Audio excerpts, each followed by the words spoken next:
C'est comme j'ai jamais vu un fiscaliste qui coûtait vraiment de l'argent. Le fiscaliste, normalement, il est rentable. Il va te coûter 300 quelques piastres de l'heure, mais il va donner un service, un conseil, il va te faire sauver 10 000 piastres. C'est ça.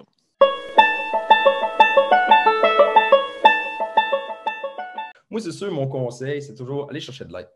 Il n'y a pas de mal à chercher de l'aide. Puis, le pire des cas, là, c'est irrévocable. Tu as vu un conseiller, tu as fait un portefeuille, tu n'aimes pas ça, ben, tu peux t'en aller de là.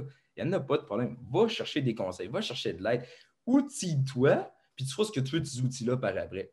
Contrairement à faire l'inverse, écoute, moi, je vais tout gérer moi-même, puis je ne m'en sortirai pas. Nicolas Ray qui disait la Nicolas meilleure façon de perdre 1000 pièces, c'est de vouloir en sauver 100. J'ai adoré ce conseil-là parce que moi-même, au lieu d'aller voir un comptable, j'essaie de faire ma comptabilité moi-même.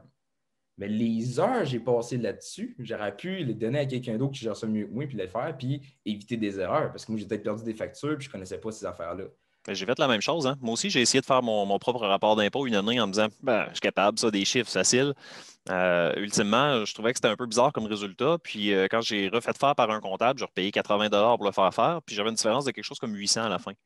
Fait que pour économiser 80, j'ai failli perdre 800. Oui, puis qu'est-ce que je vois en plus d'un placement? Oui, mais là, le frais de gestion là, d'un ETF il est à 0,3 ou 1%. C'est quoi ton frais de gestion? Aussitôt que je parle de placement, c'est quoi ton frais de gestion? C'est pas juste les frais de gestion qu'il faut regarder, c'est vraiment l'ensemble du conseil, puis la personne aussi, puis l'institution qui est derrière ça, puis un peu comme toute l'analyse, payer un professionnel sur des aspects qu'on ne connaît pas. Dans certaines situations, pour certaines personnes, ça vaut la peine des fois de payer plus cher pour avoir plus de conseils. Définitivement. Puis 90% des conseillers planificateurs financiers ne chargent pas de frais.